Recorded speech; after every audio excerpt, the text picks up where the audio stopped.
हिंदी में यूपीएससी की तैयारी से संबंधित प्रोग्राम्स को देखने के लिए सब्सक्राइब करें स्टडी IQ IAS हिंदी।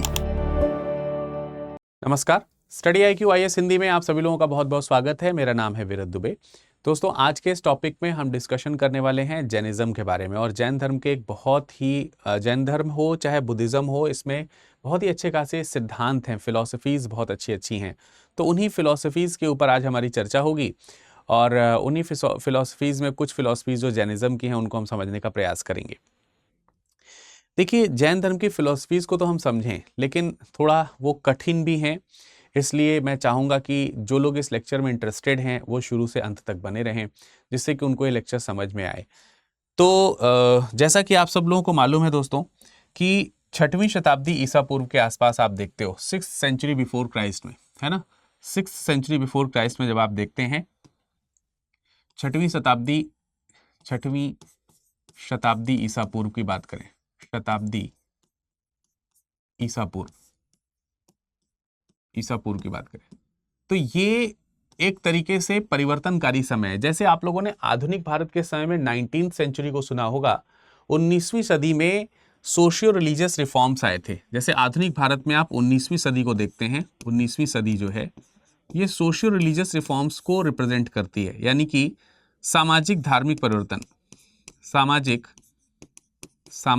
धार्मिक परिवर्तन, ठीक है, सामाजिक धार्मिक परिवर्तन को लेकर के आती है। उसी तरीके सामाजिक धार्मिक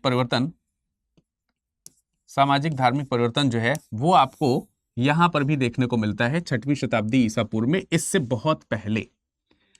तो ये जो सामाजिक धार्मिक परिवर्तन है, इनकी आवश्यकता क्यों पड़ती है? सामाजिक धार्मिक जो परिवर्तन है इनकी आवश्यकता क्यों पड़ती है? या फिर हम यूं कहें कि 6वीं शताब्दी ईसा पूर्व में इनकी आवश्यकता क्यों पड़ी, उसका रीजन क्या था? तो हमको ये समझ में आता है कि 6th सेंचुरी बिफोर क्राइस्ट के आसपास अगर आप देखोगे तो उससे पहले अगर आप देखें तो ये वैदिक काल है, इससे पूर्व में ये वैदिक काल है। और वैदिक काल जो है इसमें वेदों की परंपराओं का वैदिक काल है। और इस समय में आप देखेंगे जो वेदों की परंपराएं हैं उनका पालन करने का ये समय था। और वेदों में बहुत सारी जो परंपराएं थी वो कहीं ना कहीं अगर आप देखेंगे तो आपको पता चलेगा कि क्योंकि वेद संस्कृत में लिखे गए, आम जनमानस जो है वो वेदों का पाठ नहीं कर पाया। पुरोहितों ने उसका पाठ किया, पुरोहितों ने जैसी व्याख्या की वैसा लोगों को बताया कि इसी तरीके से हमें चलना चाहिए, इसी तरीके से हमें काम करना चाहिए। तो कई बार पुरोहितों के द्वारा जो की गई व्याख्याएं हैं उन पर निर्भरता जो है वो आम जनता की बनी रही। इसलिए आम जनता को जो मोक्ष का मार्ग है वो स्वतः नहीं मिला, और वो मोक्ष के मार्ग के लिए डिपेंड रहे, निर्भरता रही उनकी। वैसे तो उन्हें मालूम है कि वेद में इसके मार्ग दिए गए हैं, लेकिन वो वेद पढ़ नहीं सकते थे, इसलिए जो निर्भरता बनी हुई है वो पुरोहितों पर बनी हुई है। और मजे की बात यह हुई कि कई सारे पुरोहितों ने इसके ऊपर अपनी, एक तरीके से कह सकते हैं कि अपना अधिकार किया, और जैसी व्याख्या उन्होंने बतानी चाहिए वैसी व्याख्या बताई। और इसकी वजह से कई सारी कुरीतियां जो हैं वो इस समाज में व्यापित हो गई। तो ये जो 6वीं शताब्दी ईसा पूर्व का जो समय है ये कुरीतियों का समय हो गया। वेदों की बातों को तोड़ मड़ोड़ करके प्रस्तुत करके तमाम सारी वैदिक कुरीतियां जो हैं वो यहां पर इस समाज में व्यापित हो गई। और अब मानव को यह लगा कि हमें इन कुरीतियों से दूर होना चाहिए, और वेदों की इस तरीके की जो व्याख्याएं हैं वो हमारे जीवन में जो है वो एक तरीके से कठोरता लेकर के आ रही हैं। जो सरलता आनी चाहिए मानव के जीवन में वो नहीं आ रही है। तो ये वो समय है जिसने समाज को परिवर्तन दिया, कहा कि धर्म के इस मार्ग को अपनाना अब अनुचित है या अब संभव नहीं है। तो हमें धर्म के परिवर्तन की तरफ चलना पड़ेगा, धर्म के रिफॉर्म की तरफ चलना पड़ेगा। तो यहां पर धार्मिक रिफॉर्म होते हैं जो कि समाज में रिफॉर्म लेकर के आते हैं। तो समाज में इनइक्वलिटी यहां पर होने लगी थी, असमानताएं होने लगी थी। तो सबसे पहले तो इन जो रिफॉर्म्स आए, इन रिफॉर्म्स में समानता भी दी और सरलता भी दी और नए प्रतिपादन भी किए। तो यहां से कई सारे धार्मिक परिवर्तनों में जैन धर्म और बौद्ध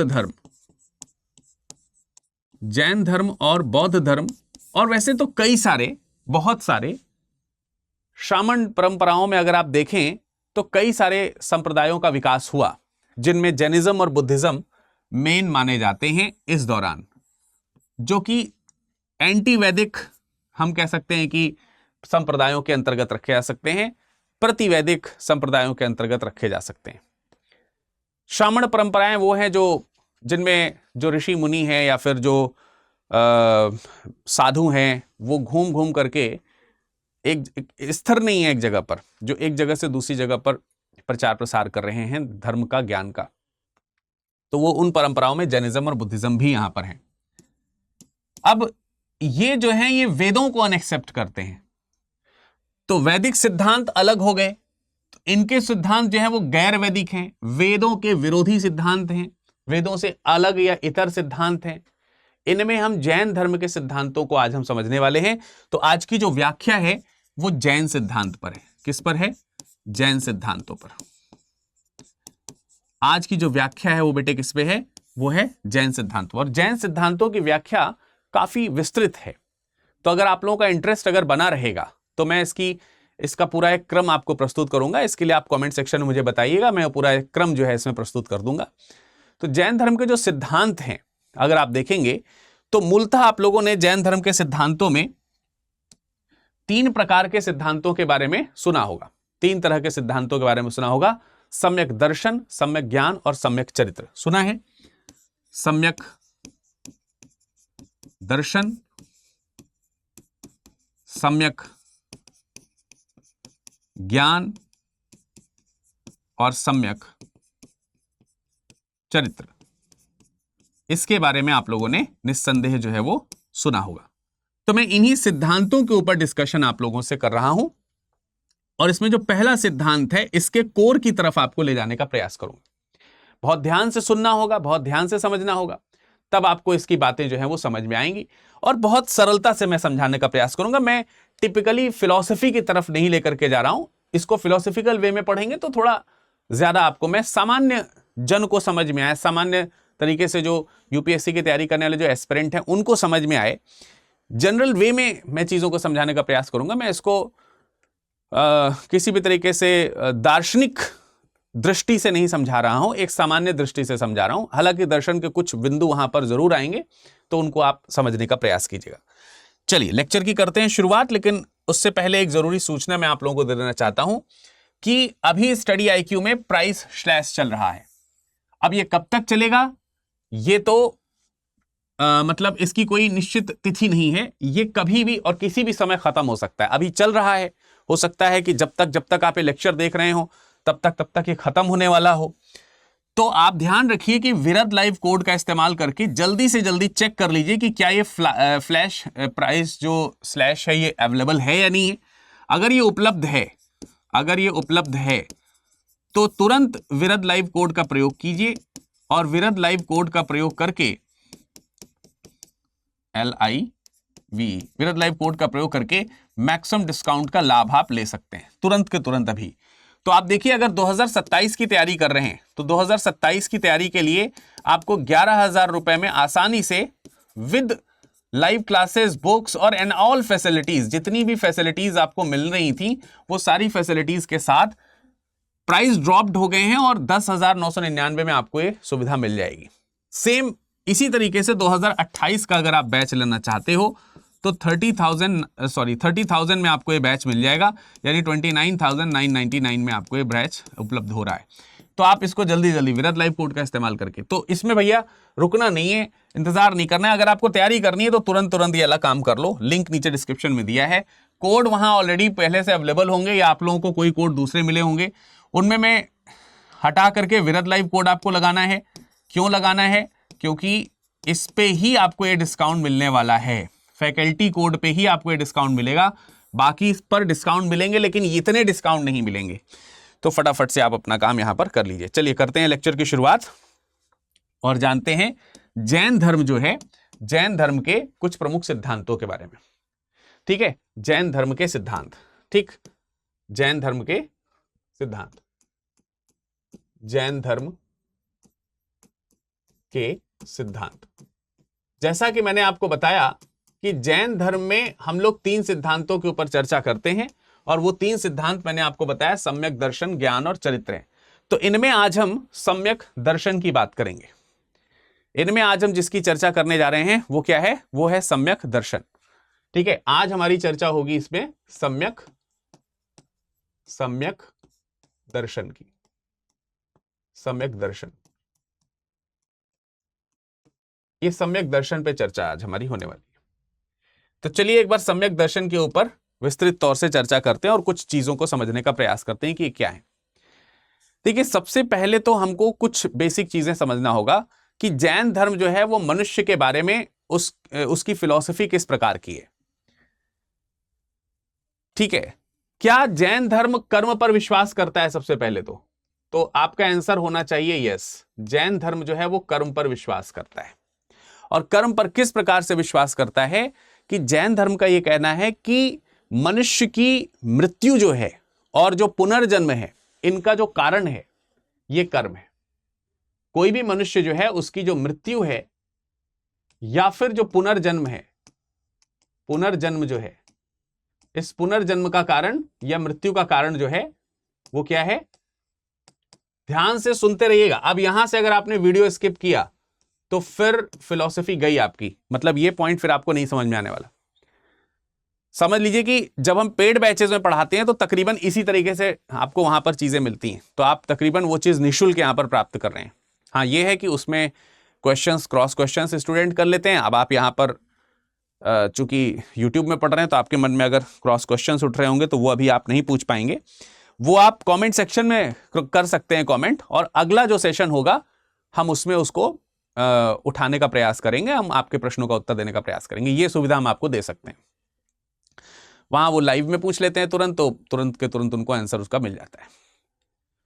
तो अगर हम कह रहे हैं कि मृत्यु और पुनर्जन्म, मृत्यु का मतलब आना नहीं, मृत्यु का मतलब जाना, सॉरी, मृत्यु का मतलब क्या हो गया? जाना, यहां से गए, और पुनर्जन्म का मतलब हो गया आना। तो इसका मतलब हुआ आना जाना। इसका मतलब क्या हुआ? आना और जाना।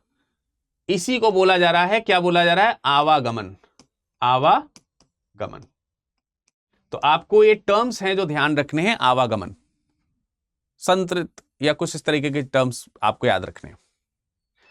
अब यही जो आवागमन है, इसी से जो मुक्ति है, इसी से जो मुक्ति है, इसी मुक्ति को क्या कहा गया है? इसी मुक्ति को हर जगह मोक्ष कहा गया है, और मोक्ष को अलग अलग तरीके से वर्णित किया गया है। इसी मुक्ति को क्या कहा गया है? मोक्ष कहा गया है। अब कह रहे हैं कि ये जो आवागमन है, यानी पुनर्जन्म से मुक्त होना जो है आपको, ये जो मोक्ष से मुक्त हो, मोक्ष की जो प्राप्ति करनी है, ये पिछले जन्म के जो कर्म हैं, संचित कर्म, जैसे अगर हम कह रहे हैं कि पुनर्जन्म हो रहा है, तो पुनर्जन्म क्यों हो रहा है? पुनर्जन्म क्यों हो रहा है? ये जो भी चीजें बोल रहा हूं मैं अपनी तरफ से नहीं बोल रहा हूं, ठीक है, ये इधर की बात है, मतलब मैं जैनिज्म की बात बता रहा हूं आपको कि भाई जो पुनर्जन्म है वो क्यों हो रहा है? पुनर्जन्म इसलिए हो रहा है क्योंकि आपके जो संचित कर्म हैं, आपके जो संचित कर्म हैं, अब संचित कर्मों को क्या कहा गया? ये संचित कर्म है। संचित कर्म का मतलब हो गया प्रारब्ध। यही तो है प्रारब्ध, क्योंकि आपने यही कमाया हुआ है, यही प्रारब्ध है आपका। इसके अलावा इस जन्म में आ गए आप, तो यहां पर भी कुछ काम किया आपने, तो वर्तमान के कर्म, ठीक है, प्लस वर्तमान के कर्म। अब वर्तमान के कर्मों को क्या कहा गया? वर्तमान के कर्मों का कहा जाता है क्रियामन या क्रियमान्य, कहीं कहीं कहा जाता है उसको। तो क्रियामन आप कह सकते हैं, क्रियामन। अब जो प्रारब्ध था, यानी जो पिछले जन्म का था, उसको लेकर के आए आप, वो उधारी था आपका, और इस जन्म में आपने कुछ और इकट्ठा कर लिया। अब जब तक ये कंज्यूम नहीं हो जाएगा, अगर ये कंज्यूम हो गया इसी जन्म में, तो आपको क्या मिल गया? मोक्ष। अगर ये इसी जन्म में कंज्यूम हो गया तो मोक्ष मिल गया। कंज्यूम होने का मतलब अगर ये सब चीज यही नष्ट हो जाए, अगर ये सारा का सारा यही नष्ट हो जाए, यानी प्रारब्ध और क्रियमन्य जो है वो आपका यही नष्ट हो जा रहा है, तब तो ठीक है। अगर नष्ट हो जा रहा है तो आपको मिलेगा कैवल्य। क्या मिलेगा? कैवल्य। जैसे हम लोग मोक्ष कह रहे हैं वैसे ही यहां पर क्या है? कैवल्य। अदरवाइज इनमें में से कुछ भी बचा रह गया तो वह शेष प्रारब्ध है, वह फिर पुनर्जन्म को लेकर के आएगा और यह चक्र चलता रहेगा, यह चक्र चलता रहेगा। तो बेसिकली जो हमारा शरीर है, जो हमारा शरीर है, शरीर क्या है? भौतिक है। शरीर क्या है? भौतिक है। भौतिक शरीर को जैनिज्म में पुद्गल कहा जाता है। क्या कहा जाता है? पुद्गल। जो भौतिक तत्वों से बना होता है उसको पुद्गल कहते हैं। भौतिक तत्व का है ये शरीर, काया। और पुद्गल के अंदर जो संचालित हो रहा है उसको कह रहे हैं जीव। उसको क्या कह रहे हैं? जीव। जीव के अंदर है आत्मा। जीव मतलब आत्मा। यानी पुद्गल जो है, शरीर जो है, वो जीव की ओर आकृष्ट होता है। ये जो पुद्गल है ये किसकी ओर आकृष्ट होता है? की ओर क्या होता है? आकृष्ट होता है। आकृष्ट होना समझते हैं? आकृष्ट होता है। आकृष्ट होने का मतलब होता है आकर्षित होना, उस तरफ पहुंचना। ये उसकी ओर आकृष्ट होता है। और जैसे जैसे वो उसकी ओर आकृष्ट होता है वैसे वैसे उसके इस प्रकार के वर्तमान के कर्मों का संचय होता चलता है। यानी ये तरीका है क्रियामंड का। यानी कि वो इस प्रकार से कर्मों का संचय करना शुरू कर देता है, उसके कर्मों का संबद्ध होना शुरू हो जाता है। तो कर्म से मुक्त होना, यानी ये जो कर्म एक तो आप पहले से लेकर के आ रहे हो, ऊपर से क्रियमांड हो रहा है आपका, इसको इसी से मुक्त होना ही, इसी का प्रयास करना ही आपको कैवल्य की ओर ले जाएगा। तो ये जो आपका ये जो आकृष्टता है, इसी आकृष्टता से जन्मता है कर्म।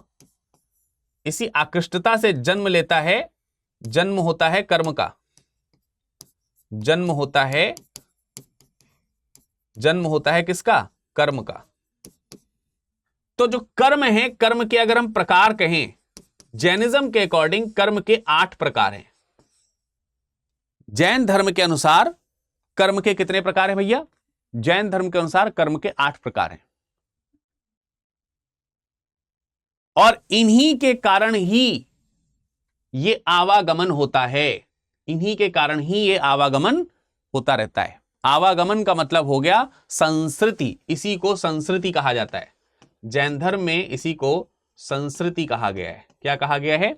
संस्कृति कहा गया है। संस्कृति समझ में आया? इसी को जैनिज्म में संस्कृति या आवागमन कहा गया है। तो संस्कृति या आवागमन, आई होप कि आपको क्लियर, यहां तक सबको क्लियर हो गई चीजें। अब मैंने कहा कि 8 प्रकार के कर्म हैं जिनके कारण संस्कृति होती है, और इन्हीं 8 प्रकार के कर्मों से यदि अगर मुक्ति मिल जाए तो इसी से आपको क्या प्राप्त हो जाएगा? कैवल्य प्राप्त हो जाएगा।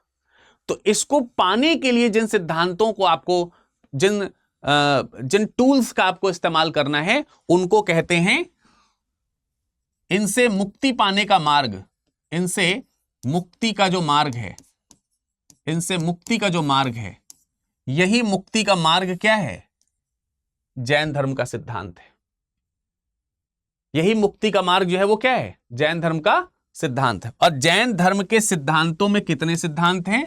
3 सिद्धांत हैं, जैसा कि मैंने आपको बताया, सम्यक दर्शन, सम्यक ज्ञान और सम्यक चरित्र। तो सम्यक दर्शन हो गया, सम्यक ज्ञान हो गया और सम्यक चरित्र हो गया।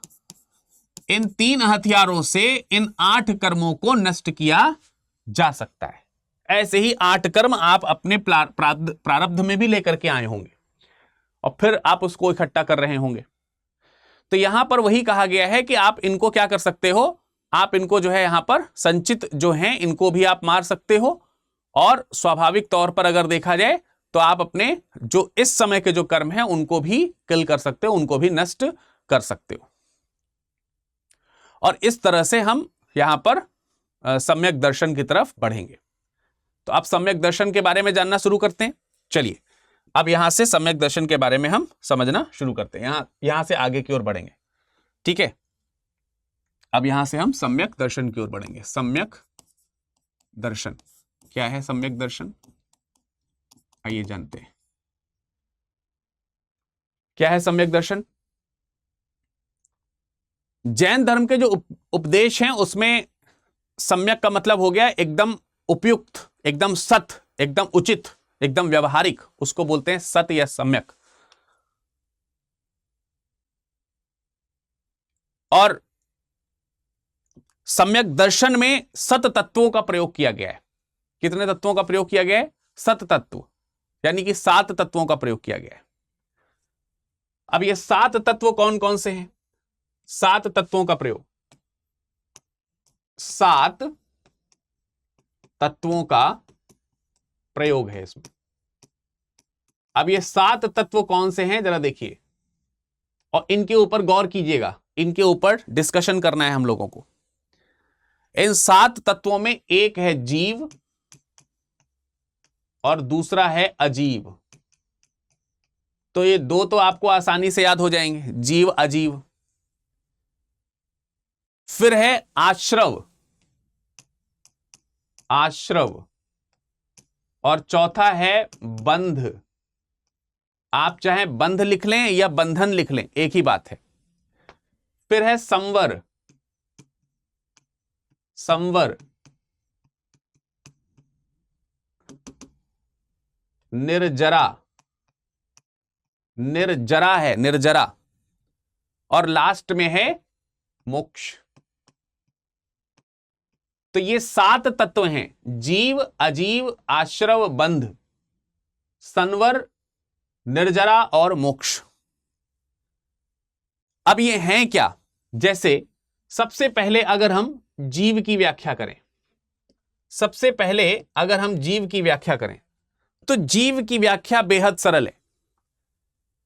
आप इस संसार में जिसमें भी चेतना देख रहे हैं, जिसमें भी ज्ञान का स्वरूप देख रहे हैं, वो सब जीव है।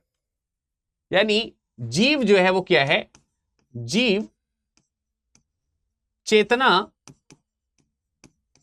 एवं ज्ञान का क्या है? ये ज्ञान का स्वरूप है। जीव जो है वो क्या है? चेतना और ज्ञान का स्वरूप है। तो जैसे आप हैं, हम लोग जीव हैं, चेतन में है ना, चेतना रहती है हम में, चेतना में ज्ञान का स्वरूप है। इसको आप आत्मा भी कह सकते हो। इसको आप क्या कह सकते हो? इसको आप आत्मा भी कह सकते हो। तृप्ति इसी की होती है। अब हिंदुइज्म में थोड़ी थोड़ी थ्योरी यहां से मिलती है ना, थोड़ी थोड़ी थ्योरी यहां से मिलती है, बट हम क्योंकि हिंदुइज्म की थ्योरी को यहां पे कनेक्ट नहीं कर रहे हैं, इसलिए हम उसकी चर्चा नहीं करेंगे। ठीक है, अगला जो पोर्शन है वो है अजीव। अगला जो तत्व है वो कौन सा तत्व है? अजीव। आप लोगों ने एक जड़, एक चेतन पढ़ा होगा तो दूसरा इसका अपोजिट पढ़ा होगा, जड़। तो जो अचेतन है, यानी जो जड़ तत्व है, जो अचेतन है, अचेतन अथवा जड़ है, जो जड़ तत्व जो है, यानी जिसे आप परिवर्तित नहीं कर सकते, जो कि स्थिर है, जो था है और रहेगा वाले में है। जड़ वही है ना जिसको, जो अपरिवर्तित है, जिसको परिवर्तित नहीं कर सकते, जो हमेशा था, हमेशा है और हमेशा रहेगा, वह जड़ है। और जब संसार का निर्माण होता है, संसार का जो निर्माण होता है वो इसी से होता है। संसार का जो निर्माण है, अब देखो यहां पे एक बहुत बड़ी फिलॉसफी है, संसार का जो निर्माण है। अब जैनिज्म क्या कहता है? जैन धर्म का विश्वास क्या है? जैन धर्म का विश्वास, यहां पर एक इंपॉर्टेंट विश्वास, जैन धर्म का विश्वास क्या है? जैन धर्म का विश्वास है कि जो संसार का निर्माण है वो इसी जीव और अजीव से हुआ है। जीव और अजीव जब यहां मिल गए, जीव और अजीव जब यहां मिल गए तो इसी से क्या हो गया? संसार का निर्माण हो गया। इसी से संसार निर्मित हुआ है, जीव और अजीव से। जीव और अजीव ने मिलकर के संसार को निर्मित किया है। जनरली हम लोग मानते हैं कि ईश्वर जो है इस संसार का रचयिता है, ईश्वर ने इस संसार को निर्मित किया है। जैनिज्म की थ्योरी अलग है। जैनिज्म कहता है ईश्वर नहीं निर्मित किया है, इसी जीव और अजीव से संसार का निर्माण हो रहा है। हां, एक और अलग बात है कि उसने अजीव को 5 अलग अलग भागों में डिवाइड कर दिया है। अजीव जो है उसके 5 अलग अलग भाग हैं। अब वो 5 अलग अलग भाग कौन कौन से हैं? जैसे आप लोगों ने पंचतत्वों के बारे में सुना होगा कभी, वैसे ही अजीव के 5 भाग हैं। इनमें एक भाग है पुद्गल, एक भाग है पुद्गल, जिसको हम लोगों ने शरीर कहा था, जो कि भौतिक है। पुद्गल समस्त संसार का आधारभूत तत्व पुद्गल है, और इसी पुद्गल का सबसे छोटा भाग है जिसको अणु कहा गया है। तो पुद्गल यानी कि किसी भी प्रकार का पदार्थ या मैटर, जनरली भौतिक पदार्थों में पदार्थ जो है वो पुद्गल है, जिससे शरीर का भी निर्माण हुआ है। इसमें आपको हर प्रकार की जो जिसको बोल सकते हैं स्पर्श, जो है स्पर्श है, सुगंध है, वर्ण है, इस तरीके की जो चीजें हैं वो आपको इसमें देखने को मिलेंगी। स्वाद है वो देखने को मिलेगा। और ये जैन धर्म के अनुसार गति का सूचक है। जैन धर्म में इसको गति का क्या माना गया है? सूचक माना गया है। अर्थात गति के लिए जिस वस्तु की सहायता की आवश्यकता होती है वह गति प्रदान होता है अजीव से, और अजीव के पुद्गल तत्व से। तो यह गति का सूचक है। ठीक है, तो यह चीज आपको यहां पर ध्यान रखनी है। तो इसी तरीके से अगर आप देखोगे, एक तो यह हो गया। दूसरा भाग जो है वो है धर्म। दूसरा भाग जो है वो क्या है? धर्म है। तीसरा भाग है अधर्म। ठीक है, पुद्गल, धर्म, अधर्म, आकाश और काल। आकाश और काल, ये 5 तत्व जो हैं ये अजीव के भाग कहे गए हैं। आकाश को अदृश्य माना गया है और काल को भी अदृश्य माना गया है। काल जो है अदृश्य भी है, अखंड भी है, अनंत भी है। इस तरीके से काल की व्याख्या की गई है। तो जैन धर्म कह रहा है कि संसार का जो निर्माण है वो किससे हो रहा है? अजीव और जीव के संयोग से। जब जीव अजीव मिल जाता है तो इससे संसार का निर्माण होता है, और ईश्वर नहीं कर रहा है। और क्योंकि संसार का निर्माण जीव और अजीव के संयोग से हो रहा है, और जीव और अजीव का संयोग होता ही रहेगा क्योंकि जड़ और चेतन का संयोग है ये, इसलिए संसार नित्य है, और जो नित्य है वह शाश्वत भी है। तो ये नित्य और शाश्वत की तरफ लेकर के जाते हैं। तो ये संसार नित्य और शाश्वत है। इन्होंने कहा है कि संसार जो है वो क्या है? संसार जो है वो क्या है? संसार नित्य है और शाश्वत है। शाश्वत। अच्छा, वैदिक में, इस वेदों में इसी थ्योरी को किस तरीके से रिप्रेजेंट किया गया है? वेदों में इसी थ्योरी को रिप्रेजेंट किया गया है कि संसार नश्वर है, अशाश्वत है। उसके अनुसार संसार सत्य और यथार्थ रूप है। तो दोनों में बहुत अंतर यहां पर आ जाता है। तो आई होप कि आपको यहां पर ये समझ में आया होगा जीव क्या है और अजीव क्या है। अब तीसरा जो टर्म है उसकी तरफ चलते हैं, और तीसरा जो टर्म है वो है आश्रव। आश्रव, तीसरा जो टर्म है वो है आश्रव। आश्रव क्या है? आश्रव जो है वो कर्म, जो हमारे कर्म है। कर्म क्या है? मैंने आपको बताया, कर्म के बारे में बताया कि जो पुद्गल का जीव की तरफ जाना, पुद्गल जो है वो जब आत्मा के लिए जो काम कर रहा है, जीव की तरफ जो जा रहा है, आकृष्ट हो रहा है, उसी को कर्म कहा गया है। और जो कर्म है, कर्म क्योंकि आत्मा की ओर, जीव की ओर जा रहा है ना, प्रवाह हो रहा है ना, तो वही जो कर्मों की ओर प्रवाह है, उसी प्रवाह को आश्रव कह रहे हैं, जिससे कर्म बन रहे हैं। कर्म किससे बन रहे हैं? समझ में आ रहा कि नहीं आ रहा? तो कर्मों का जीव की ओर प्रवाह, ठीक, कर्मों का जीव की ओर क्या हो रहा है? प्रवाह हो रहा है, प्रवाह, जीव की ओर प्रवाह। ये जो प्रवाह है जीव की ओर, जो उसका झुकाव है, आसक्ति जो है, उसी आसक्ति को आश्रव कहा जा रहा है। इसी आसक्ति को क्या कहा जा रहा है? आश्रव कहा जा रहा है। यानी हम जीवन की ओर, इसी को मोह कभी कभी कह देते हैं, ये टाइप ऑफ मोह है। अब इसके ऊपर हमें कंट्रोल करना होता है, इसके ऊपर हमें इसको वश में करना होता है। और वश में करने के लिए 3 प्रकार की गुप्तियां बताई गई हैं जैनिज्म में, मनोगुप्ति, वाचा गुप्ति और काय गुप्ति। मनोगुप्ति मतलब मन को कंट्रोल में रखो। मन जो, ये मन बड़ा चंचल है, चंचल नहीं रखो, इसे स्थिर रखो, जहां चाहो वहां जाए मन।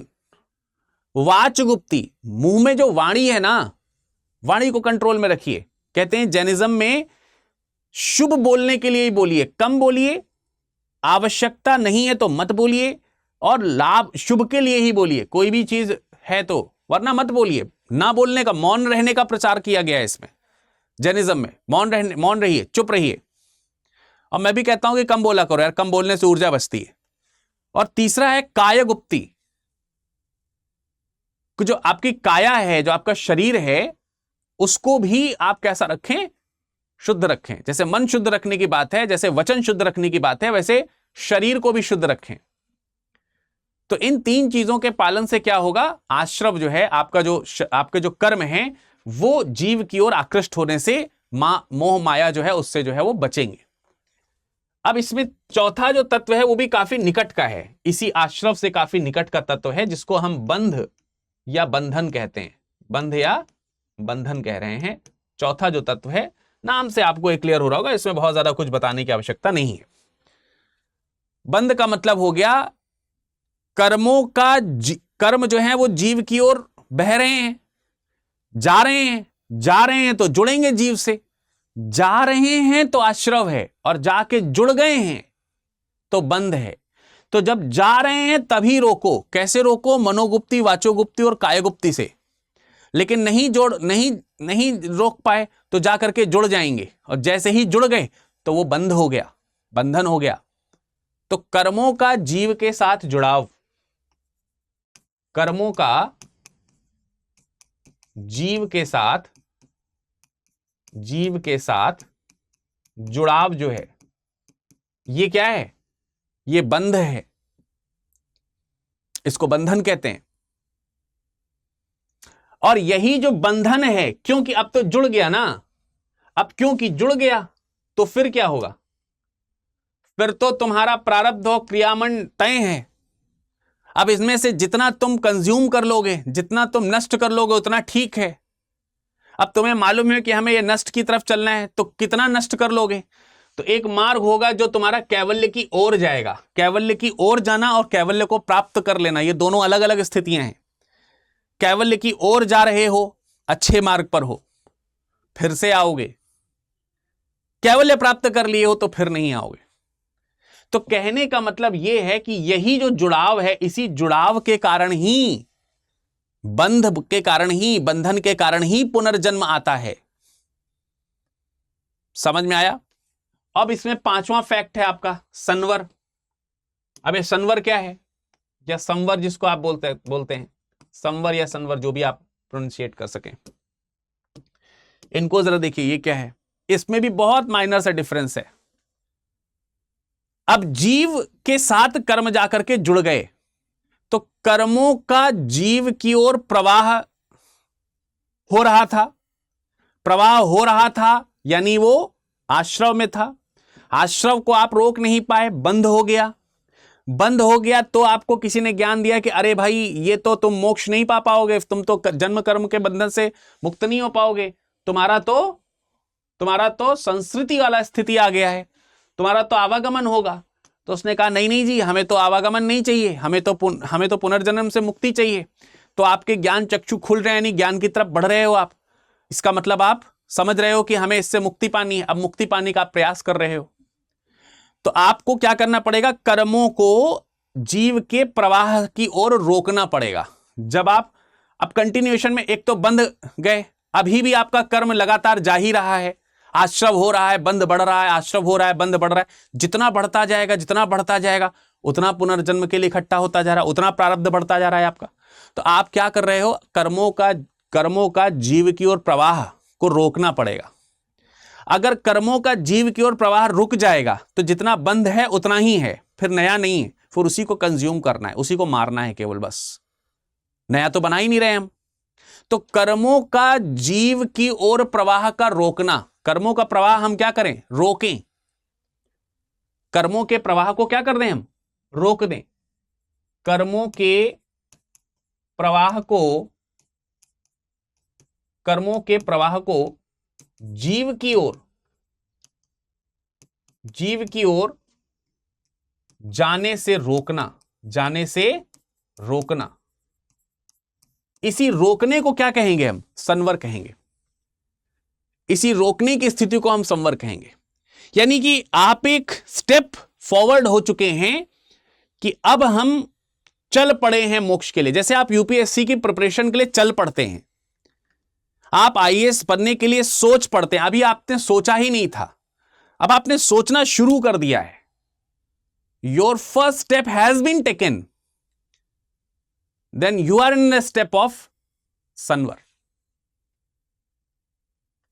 अब जब आप संवर की स्थिति में पहुंच गए या संवर की स्थिति में पहुंच गए तो छठवां स्टेप आएगा निर्जरा। अब निर्जरा को मैं ऊपर लिख दे रहा हूं, नीचे की बजाय ऊपर की ओर मैं इसको इंगित कर दे रहा हूं, निर्जरा।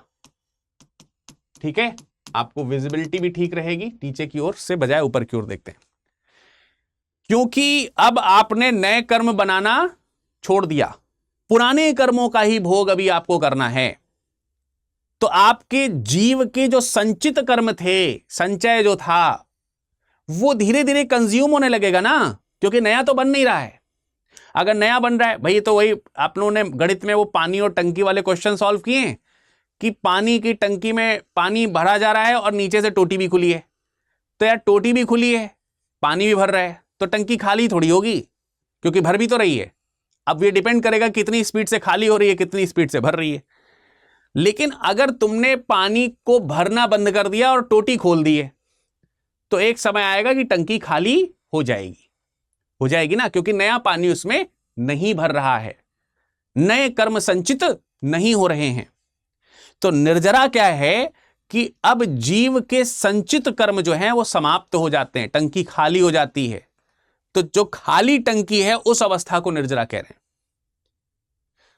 जब जीव के संचित कर्मों का समापन, संचित कर्मों का क्या समापन, यही क्या है बेटा? जीव के संचित कर्मों का समापन हो जाना निर्जरा अवस्था है। इसी को निर्जरा अवस्था कहा जाता है। अब क्या बचा? अब तो खाली टंकी बची। खाली टंकी में कोई प्रारब्ध है क्या? नहीं है। खाली टंकी में किसी प्रकार का आपके पास में कोई प्रारब्ध है क्या? नहीं है। पुराना कुछ नहीं बचा। खाली टंकी में क्रियमान्य हो रहा है क्या? नहीं, क्योंकि जीव पुद्गल की ओर आसक्त नहीं हो रहा है। क्यों नहीं आसक्त हो रहा है? क्योंकि आश्रव रोक दिया है। आश्रव रोकने से क्या हुआ? बंध रुक गया। बंध रुकने से क्या हुआ? संवर की गति आ गई। संवर की गति आने से क्या हुआ? निर्जरा हो गया। तो उससे क्या हुआ? उससे टंकी खाली हो गई। तो अब उस टंकी में, अब वो टंकी बेकार, खत्म, खराब। अब उसमें अब वो जीव रहा ही नहीं ना। और मैंने क्या बताया? संसार कैसे बन रहा है? जीव और अजीव के संयोग से। तो जीव तो रहा ही नहीं। तो जब जीव रहा ही नहीं तो उसका अजीव से संयोग कैसे होगा? और जब संयोग नहीं होगा तो पुनर्जन्म में वह नहीं आएगा।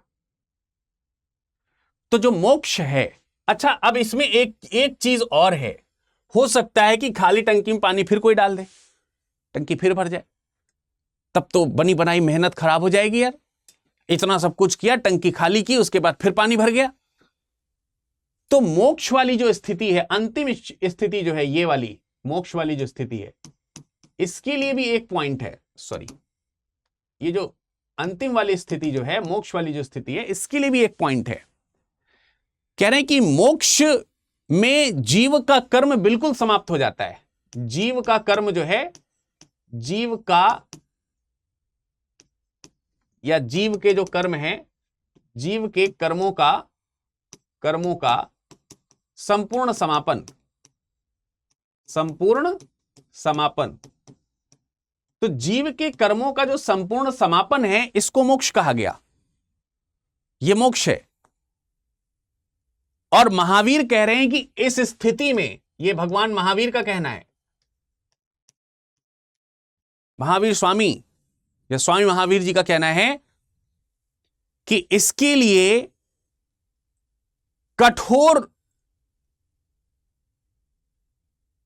कठोर काया क्लेश चाहिए, कठोर तपश्चर्या चाहिए। क्योंकि टंकी खाली रखे रहना भी आसान नहीं है दोस्त। खाली टंकी में बहुत कुछ भर जाता है?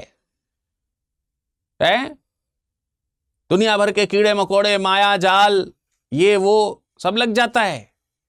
तो खाली टंकी मतलब मोक्ष के लिए अभी आपको क्या करना पड़ेगा? तपश्चर्या करनी पड़ेगी। तो इसके लिए वो क्या बताते हैं? कठोर तपस्या। तपस्या या तपश्चर्या मतलब दैनिक जो चर्या है आपकी, वो तपस्या के थ्रू होनी चाहिए। काया क्लेश होना चाहिए। काया क्लेश का मतलब है कि शरीर जो है वो आपका अंडर कंट्रोल ही होना चाहिए। किसी भी परिस्थिति में तुम्हारा मन से तुम्हारा शरीर भटकाव ना हो। और मोक्ष की अवस्था में यह जो अवस्था होती है, इस अवस्था में जीव पूर्णतः बंधन मुक्त हो जाता है। जीव पूर्णतः क्या हो जाता है? बंधन मुक्त हो जाता है, छूट जाता है।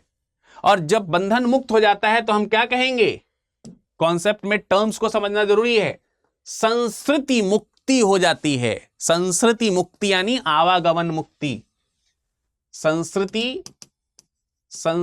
मुक्ति, संस्कृति नहीं है, ध्यान रखना। संस्कृति मुक्ति यानी आवागमन से मुक्ति। अब यूपीएससी जो है वो आपसे इसी प्रकार से टर्म्स पूछती है। 2024, 2023, 2022 के क्वेश्चन पेपर उठा के देखिए। जैनिज्म, बुद्धिज्म से क्वेश्चंस पूछे गए, टर्म्स देखिए कैसे कैसे यूज हुए। फिर आप पूछोगे टर्म्स कहां से आते हैं सर। और महोदय, जब कोई व्यक्ति संस्कृति की प्राप्ति करता है तो उसको प्राप्त होता है, मालूम है क्या? अनंत चतुष्टय। क्या प्राप्त होता है उसको? अनंत, उसको प्राप्त होता है दोस्त अनंत चतुष्टय। अनंत चतुष्टय प्राप्त होता है। अब ये अनंत चतुष्टय क्या है? अनंत मतलब अनंत मतलब इंडेफिनिट। चतुष्टय मतलब चार। अनंत चतुष्टय, तो अनंत चतुष्टय में चार तत्व हैं: ज्ञान, दर्शन, सुख और वीर्य। क्या क्या चीजें हैं? ज्ञान, दर्शन, सुख और वीर्य। अब समस्या यह है कि हम लोग जैसे अब ज्ञान और दर्शन में ज्ञान को समझते होंगे। दर्शन का मतलब किसी चीज के अभौतिक तत्वों को जानना, आध्यात्मिक तत्वों को जानना, इंटेंजिबल जो नॉलेज है उसको पहचानना। दर्शन का मतलब फिलोसॉफिकल थॉट्स जो हैं, गूढ़ रहस्यवादी तत्व जो हैं, उनको समझना, वो है दर्शन। उसी को सुख, उसी ज्ञान की अनुभूति को सुख कहा गया है। ठीक है, तो ये अनंत चतुष्टय। वीर्य, वीरता को कहा गया है, तभी तो महावीर कहा जा रहा है। वीरता का मतलब किसी दुश्मन का सर काट देने में वीरता नहीं है। वीरता है अपने आप को रोक पाने में। दुनिया को जीत लेना यह महानता नहीं है। महानता है स्वयं को जीत लेना, जितेंद्रिय। इसीलिए इनको महावीर कहा गया। आपने सोचा कि इनको महावीर क्यों कहा गया? एक संत महावीर कैसे हो सकता है? उसने क्या दुनिया जीती है? कभी नहीं। उसने स्वयं को जीता है। दुनिया तो दुनिया जीत रही है। स्वयं को कोई नहीं जीत रहा है, क्योंकि स्वयं को जीता ही नहीं जा पा रहा है, जीता ही नहीं जा सकता है। अगर यह भी कहा जाए तो कठिन नहीं, गलत नहीं है, अतिशयोक्ति नहीं है। It is almost next to impossible to victory over self, and one who is going to do it definitely is called the जितेंद्रिय। जो अपनी इंद्रियों को जीत ले रहा है, जो अपने आप को जीत ले रहा है, स्वयं को जीत रहा, वो है महावीर। इसलिए इनको महावीर स्वामी कहा जा रहा है, इसीलिए इनको जितेंद्रिय कहा जा रहा है। और यही अंतिम लक्ष्य रखना चाहिए। दुनिया को जीतने से कुछ नहीं होगा, स्वयं को जीतने से होगा, स्वयं को कंट्रोल करने से। आपके क्रोध आपके वश में नहीं है, आपका सुख आपके वश में नहीं है, आपका दुख आपके वश में नहीं है, आपकी शांति आपके वश में नहीं है, आपकी अशांति आपके वश में नहीं है, आपके वश में कुछ नहीं है। आप दूसरों की शांति से अशांत हो जाते हैं, आप दूसरे की अशांति से अशांत हो जाते हैं, आपके दूसरों के सुख से सुखी हो जाते हैं, दूसरों के दुख से दुखी हो जाते। क्या है ये? न्यूट्रल स्टेज होना चाहिए। अपनी इच्छा से आपको अपने शरीर में चीजें लानी चाहिए। अब ये थोड़ा सा प्रीचिंग हो गया, मतलब मैं प्रीचिंग नहीं करना चाहता, मैं सिर्फ यूपीएससी के एंगल पर रहना चाहता हूं। तो आई होप कि आपको ये जो कॉन्सेप्ट है ये समझ में आ गया होगा। ये जैन धर्म के सिद्धांतों में जो सम्यक दर्शन वाला जो सिद्धांत है ये आपको अच्छी तरह समझ में आ गया हो। कमेंट सेक्शन में, जरा कमेंट सेक्शन में वो सारे लोग जरूर लिखें जिन्होंने पहली बार सम्यक दर्शन के बारे में इस तरह से पढ़ा है और उनको ये जो पूरा का पूरा क्लियरिटी है वो अच्छी तरीके से आ गई है। तो जो पूरा मोक्ष का मार्ग है वो कुछ इस तरीके का है कि भाई हमारे पास में जीव है, आत्मा है, उससे मुक्ति है, उसको हम लोग जो है मुक्ति का मार्ग, मतलब इसी में हमको खोजना है। इसमें जो है जीव और अजीव को मिलाकर के द्रव्य बन रहा है, और ये द्रव्य जो है वो संवर की स्थिति से, निर्जरा की स्थिति से मोक्ष की स्थिति तक आगे जाएगा, जिसके सारे के सारे टर्म्स मैंने आपको यहां पर बताए। अब अगली क्लास में हम लोग ज्ञान की बात करेंगे और चरित्र की बात करेंगे। अगर आपका कमेंट सेक्शन में ये रिप्लाई आता है कि आपको सम्यक दर्शन की बात समझ में आई है तो, अदरवाइज फिर बताने से कोई मतलब नहीं है। ठीक है, तो कमेंट सेक्शन में कमेंट कीजिएगा। चलिए, जाने से पहले एक बार फिर मैं आपको रिपीट कर देता हूं कि भाई प्रतिज्ञा प्लस बैच में इनरोल करने वाले हर एक स्टूडेंट को एक खास सुविधा मिलती है, और वो ये है कि यदि अगर कोई प्रीलिम्स को क्वालिफाई कर लेता है तो उसकी भाई फुल फी रिफंड हो जाती है। और क्या चाहिए बताइए? अगर आपके अंदर ये कुव्वत है, अगर आपके अंदर ये गट्स हैं, क्वालिटी है कि आप फ्री में यूपीएससी की प्रिपरेशन कर पाएं, तो हम तैयार हैं आपको फ्री में तैयारी कराने के लिए। इसके लिए आपको एक बार प्रूफ करना पड़ेगा कि आपके अंदर वो क्वालिटी है। कैसे प्रूफ करोगे? प्रीलिम्स क्वालिफाई करिए। आपने जो भी फी दे रखी है 10,999, 29,999, जो कि कुछ भी फी दे रखी है वो हम आपको वापस कर देंगे, और हमने जो आपको दिया है वो हम आपसे कुछ भी वापस नहीं लेंगे, उल्टे हम आपको और देंगे। जैसे हमने आपको क्या दिया होगा, हमने आपको बैचेस दिए होंगे, हमने आपको बुक्स दी होंगी, इसके अंदर तमाम सारी सुविधाएं दी होंगी, वो सब हम आपको देंगे। आपकी हम मेंस की तैयारी फ्री में कराएंगे, आपकी हम इंटरव्यू की तैयारी फ्री में कराएंगे, आपको हम टेस्ट सीरीज देंगे फ्री में, आपको हम गाइडेंस यहां पर ऑफलाइन गाइडेंस फ्री में उपलब्ध कराएंगे, सब कुछ बशर्ते कि आप यहां पर आकर के जुड़े। तो भैया प्रीलिम्स क्वालिफाई कीजिए और बढ़िया से पढ़ाई कीजिए। 18 किताबों का सेट हम आपको उपलब्ध करा रहे हैं। उसके अलावा सिलेक्शन बॉक्स में आपको बहुत सारी दूसरी भी चीजें, पढ़ाई से रिलेटेड दूसरी एसेसरीज आपको उसमें मिलेंगी। तो सब कुछ है। एक स्टूडेंट जो यूपीएससी की प्रिपरेशन करना चाहता है और उसमें जो कुछ भी उसको चाहिए, जो आप सोचते हैं कि हमें उसमें चाहिए, वो उसमें मौजूद है। अब आपको करना क्या है? आपको करना यह है कि आप हमारे इस टेलीग्राम से जुड़ जाइए। ठीक है, ये हमारा टेलीग्राम है, इसे आप स्कैन कर लें, और ये हमारा इंस्टाग्राम है, ऐसे आप स्कैन कर लें। कहीं पर भी आप अपना कॉन्टैक्ट नंबर भेज दीजिए। सबसे बेहतर तरीका है कि ये हमारा ईमेल आईडी है virad.dubey@study.iq.com। यहां पर अपना मोबाइल नंबर लिख करके हमें भेज दीजिए कि सर हमें 2027 और 2028 के बैच में एडमिशन लेना है। कॉन्टैक्ट नंबर भेज देंगे, हम आपका एडमिशन आसानी से करवा देंगे। जो मैक्सिमम डिस्काउंट मिलना होगा वो हम आपको दिलवा देंगे, और आपको कोई परेशानी नहीं होगी एकदम। तो ये ऑफिशियल ईमेल आईडी है, आप इसे भेज दें। इसके अलावा इंस्टाग्राम पे आपको इस लेक्चर का पीडीएफ मिल जाएगा, टेलीग्राम पे और इंस्टाग्राम पे आप हमसे सोशली कनेक्ट हो सकते हैं।